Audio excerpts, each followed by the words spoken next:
కావాలనే మీ కలను నెరవేర్చుకోండి. సంప్రదించండి హెగ్డే ఫెర్టిలిటీ, హైదరాబాద్, తెలంగాణ. బాంబే లైఫ్ గురించి చెప్పండి. బాంబే అనగానే స్లమ్ ఏరియా, ఒక మాఫియా, అదంతా డిఫరెంట్ కనిపిస్తుంది. మీరు పడ్డ కష్టాలు ఏంటి? అక్కడ కూడా మాఫియా మీరు ఎదురుపడిందా? మాఫియా అంటే గల్లీ గల్లీకి మాఫియా, ఒక గల్లీ ఎంచుకుంటారు వాళ్ళంతే.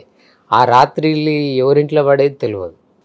పడడమే కాదు, ఏదన్నా సండే రోజు మటన్ తెచ్చి వండుకుంటే ఆ రాత్రి ఏదన్నా ఉంటే కనుక అది కూడా లేపుకొని పోయేటోళ్ళు అనమాట. అంత ఘోరంగా అప్పుడు 87, 86లో బొంబాయిలో మాఫియా, ముఖ్యంగా స్లమ్ ఏరియాలో.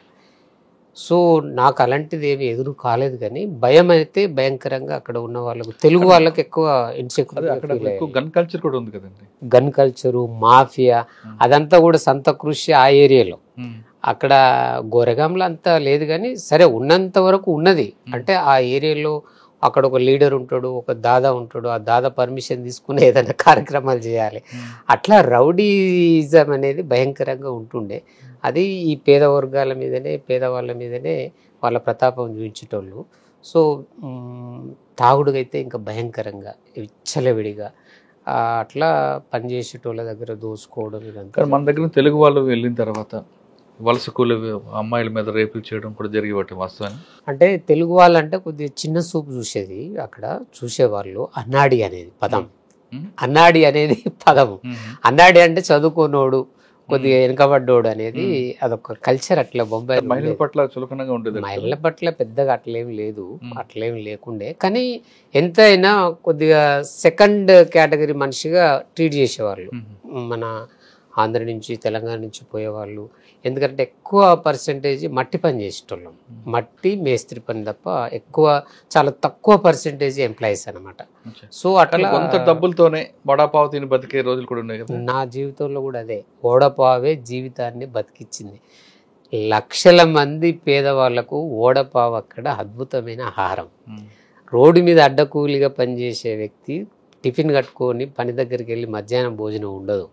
90% వడపావు. 2 వడపావులు తింటే నీకు మంచి మీల్స్ తిన్నటువంటి ఎనర్జీ వస్తుంది. అంత అద్భుతమైన ఫుడ్ అక్కడ. సో అక్కడ పేద వర్గాలకు ఒక అద్భుతమైన ఆహారం అది. నేను కూడా వడపావులు తిని ఎన్నోసార్లు భోజనం లేకుండా గడిపిన రోజులు ఉన్నాయి. సో అది బొంబాయిలో అదొక అద్భుతమైన ఫుడ్ కల్చర్. సార్, బొంబాయి నుండి లా చాలా వచ్చారు అంటే లా అనేది ఇంట్రెస్ట్ కాదు, ఎంకామ్ రాలేదని లా చేశారు. ఎన్రోల్మెంట్ అయిన తర్వాత సీనియర్ ఎవరండి? అయితే ఎన్రోల్మెంట్ అయిన తర్వాత ప్రాక్టీస్ ఎక్కడ చేయాలి, అప్పుడే మ్యారేజ్ ప్రపోజల్ కూడా వచ్చింది. లా కంప్లీట్ అయింది, మ్యారేజ్ చేసుకోవాలని మా అమ్మ ఒత్తిడి. ఇక ఆ ఒత్తిడి కారణంగా మ్యారేజ్ కూడా LLB కంప్లీట్ కాగానే ప్రాక్టీస్ ఎక్కడ చేయాలనేది, నా చదువు ఇంటర్మీడియట్ అంతా హైదరాబాదే.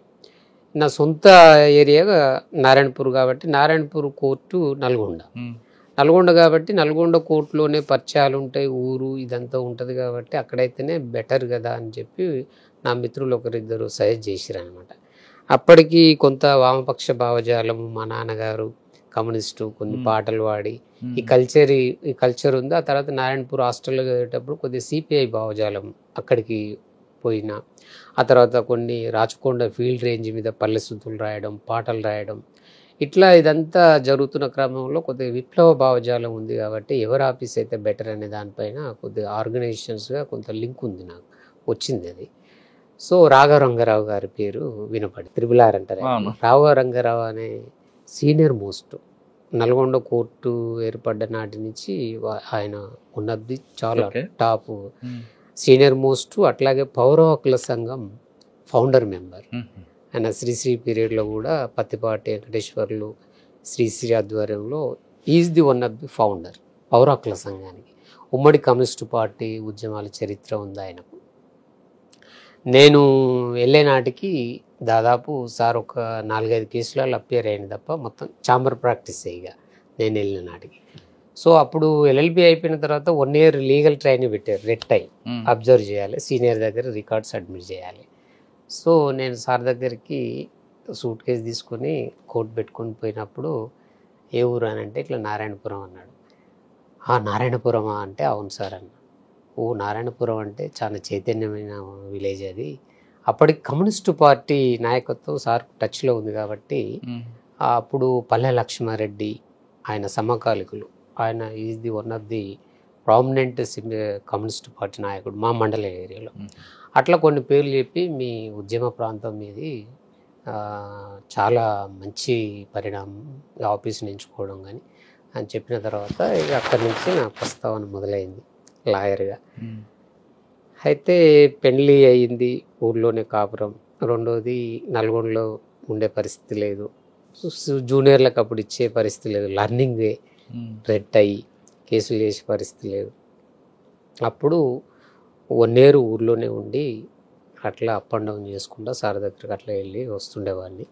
ఆ తర్వాత కొన్ని రోజులకు ఏంటి అసలు నువ్వు ఎక్కడ తిరుగుతున్నావు ఏంది, కొన్ని రోజులు చౌటుప్పల్ ఆఫీస్ కూడా ఓపెన్ చేసిన.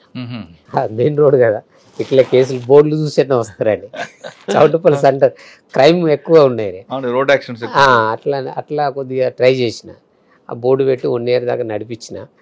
మా సార్కి తెలిసింది ఇట్లా ఎక్కడ తిరుగుతున్నావు ఏంటి అని. అంటే అడ్వకేట్ అనేవాడు ఒక ఏరియాలో ఉండాలి, స్థానికంగా ఉండాలి, రెగ్యులర్గా కోర్టుకు రావాలి, అట్లయితే నేను నమ్మి కోర్టులో కేసులు వస్తాయనంటే సరే మంచిదని ఇక నేను అప్పుడు చౌటుప్పల్ ఆఫీస్ షిఫ్ట్ చేసి వీటీ థియేటర్ వెనుక ఒక 500 కిరాయి తీసుకొని ఫ్యామిలీని షిఫ్ట్ చేసి సార్ దగ్గర రెగ్యులర్గా ఆఫీస్కి వెళ్తున్న క్రమంలో అప్పటికి పౌర హక్కుల సంఘానికి న్యాయవాది లేడు, ఆ లోటు ఉంది అక్కడ.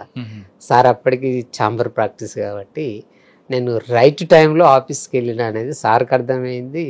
ఇక నాకు పౌర హక్కుల సంఘము పెద్దగా పరిచయం లేదు కానీ కొంత ఈ విప్లవ భావజాలము కొంత ఐడియాలజీ ఉంది కాబట్టి సార్ ఆఫీస్కి వెళ్ళగానే తను yes you are right person, right టైంలో వచ్చినావు అని బాగా ఎంకరేజ్ చేసేది. ఆ తర్వాత కొన్ని కేసులు కూడా ఎంసీ ఫస్ట్ నాకు ఇచ్చింది, ఎంసీ కేసులతోటి ఒక టఫ్ కేసే అది.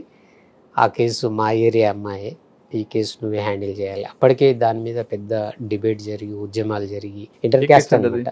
ఈ అమ్మాయి హాస్పిటల్లో పనిచేస్తుంది, నర్సు.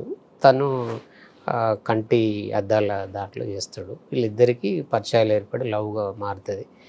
పెళ్లి చేసుకోమని ప్రపోజల్ చేస్తే చేసుకోడు. అతను బీసీ, తను ఎస్సీ మాదిగా అమ్మాయి. దీని మీద అప్పుడున్న పౌర హక్కుల సంఘం చాలా సీరియస్గా తీసుకొని ఒక మూమెంట్ కూడా చేసిందనమాట. అయినప్పుడు కూడా అతను వినలే. ఉద్యమం చేసిన హక్కుల ఉద్యమ కార్యకర్తల మీదనే కేసులు పెట్టిన చరిత్ర ఉందన్నమాట. అలాంటి కేసు అది బాగా ఎక్స్పోజ్ అయింది. అప్పటికి నేను వెళ్ళే సమయానికి సార్ ఆల్రెడీ డ్రాఫ్ట్ చేసి కోర్టులో వేసిండు MC. Illegitimate son also entitle to claim maintenance అనమాట. ఆ ప్రొవిజన్ ఉంది, దాని మీద ఈ కేసు నువ్వే హ్యాండిల్ చేయాలి అనేది. అదర్ సైడ్ చాలా టాప్ సీనియరు, ఆ సీనియర్తో పోటీపడి ఆ కేసు సక్సెస్ఫుల్గా మెయింటెనెన్స్ గ్రాంట్ చేయించిన. అది నా కెరియర్లో ఫస్ట్ కేసు అది. ఓకే. సో దాని తర్వాత 2000 సంవత్సరం ఎంటర్ అయింది, 1999-2000. అప్పుడు నాకు తెలిసి పౌర హక్కుల సంఘం నుంచి బాలగోపాల్ సారు ఆల్రెడీ హెచ్ఆర్ఎఫ్గా విడిపోయినాడు. అప్పటికే పౌర హక్కుల సంఘం నాయకత్వము అజమ్ అలీ భుజాన్ వేసుకున్నాడు. అజమ్ అలీ టీచరు, ఆయన జిల్లా కార్యదర్శిగా ఉన్నాడు. రామ్రెడ్డి అని ఇంకో కొంతమంది మిగిలిపోయారు. పౌర హక్కుల సంఘంగా మొత్తంగా నిర్మాణం ఉన్నది. నేను వెళ్ళిన తర్వాత మళ్ళీ నిర్మాణంలో నన్ను జాయింట్ సెక్రటరీగా పెట్టుకున్నారు. అప్పుడు పౌర హక్కుల సంఘంలో నేను పనిచేయడం మొదలుపెట్టిన. అప్పుడు ఉద్యమకారుల కేసులు, పీపుల్స్ వారు అరెస్టు, నా నాయకత్వం కార్యకర్తలు అరెస్ట్ అయితే సార్ నాకు కేసు ఇచ్చి ఈ కేసును బెయిల్ వేయాలా అది ఇది అని చెప్పి చెప్పేటోడు. అట్లా నేను పౌర హక్కుల సంఘంలో నా ప్రస్తావన అక్కడికి వెళ్ళి మొదలైంది. ఆ తర్వాత తీవ్ర నిర్బంధం కూడా, భయంకరమైన నిర్బంధం. అప్పటికి పౌర హక్కుల సంఘం 5గురిని కోల్పోయింది. జాపా లక్ష్మారెడ్డి, గోపి రాజన్న, నర్ర ప్రభాకర్ రెడ్డి, ఆ తర్వాత మన పురుషోత్తం హైదరాబాద్లో. ఇట్లా అజమల్ మా కార్యదర్శి, నా కళ్ళ ముందరనే హత్య. అదే చెప్తున్నా. సో ఇది పౌర హక్కుల సంఘంలో పనిచేస్తున్న క్రమంలో ఉద్యమకారుల వైపు నుంచి కేసులు వేయడం, బెయిల్ వేయడం, ట్రయల్ ఇవన్నీ జరుగుతున్న క్రమంలో అప్పుడు పురుషోత్తం రాష్ట్ర సహాయ కార్యదర్శి పౌర హక్కుల సంఘానికి. తను మహబూబ్నగర్లో ఉండేవాడు. భయంకరమైన బెదిరింపులు అవి వస్తే హైదరాబాద్కి వచ్చిండు. దిల్సుఖ్నగర్లో ఒక దగ్గర ఉండేది. ఆయనతో నేను ఆయన బతుకున్నప్పుడు ఒక 2 ఫ్యాక్ట్ ఫైండింగ్లకు వెళ్ళాం. ఒకటి చిట్యాల దగ్గర జరిగినటువంటి పెద్ద ఎన్కౌంటర్ అది, ఒకటి ఆలేరు దాంట్లో జరిగినటువంటి ఎన్కౌంటర్. సార్ వచ్చినప్పుడు ఆయన మన పురుషోత్తం వచ్చినప్పుడు ఆ 2 ఎన్కౌంటర్లో ఫ్యాక్ట్ ఫైండింగ్లో నేను కూడా ఉన్నాను.